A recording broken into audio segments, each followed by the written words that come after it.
রাজধানীর তেজতুরী বাজারে স্বেচ্ছাসেবক দলের নেতা আজিজুর রহমান মোসাব্বির হত্যায় 2 দিনেও কাউকে গ্রেপ্তার করতে পারেনি আইনশৃঙ্খলা বাহিনী। পুলিশ বলছে, নতুন সিসিটিভি ফুটেজে শুটারদের চেহারা আরও স্পষ্ট এবং তা বিশ্লেষণ করে গ্রেপ্তারের চেষ্টা চলছে। রাজনৈতিক কারণ নাকি আধিপত্য বিস্তারে এই হত্যাকাণ্ড, তা এখনও উদ্ঘাটন করতে পারেনি পুলিশ। শহীদুল্লাহ রাজু রিপোর্ট।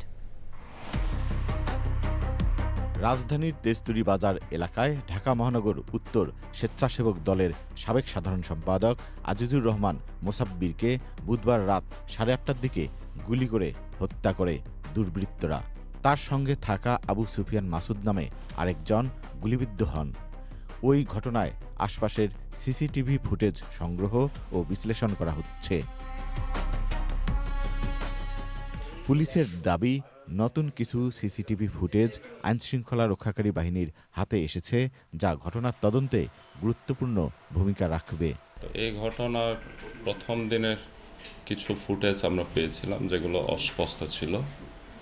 গতকালকে আরও বেশ কিছু ফুটেজ পেয়েছি, যেগুলোতে মোটামুটি ভালোভাবেই বোঝা যায় যে সাসপেক্টের ফেসটা ভালোভাবে বোঝা যায়।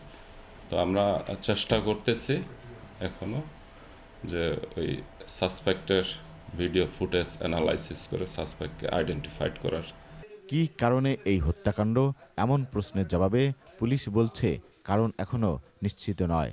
মরার আগে আশঙ্কা করে গেছেন যে শীঘ্রই তার সাথে এই ধরনের একটা ঘটনা ঘটতে পারে বলে ওনার স্ত্রীর কাছে আশঙ্কা প্রকাশ করছি না। 360 ডিগ্রি অ্যাঙ্গেলে আমরা এটা ইনভেস্টিগেট করতেছি যে মোটিভটা কী কারণে এটা হত্যাকাণ্ডটি সংঘটিত হয়েছে, এটা আমরা ডিসক্লোজ করি নাই এখনো। খুনিদের গ্রেপ্তারে একাধিক টিম কাজ করছে বলেও জানিয়েছে police. Shahidullah Raju, channel I, Dhaka.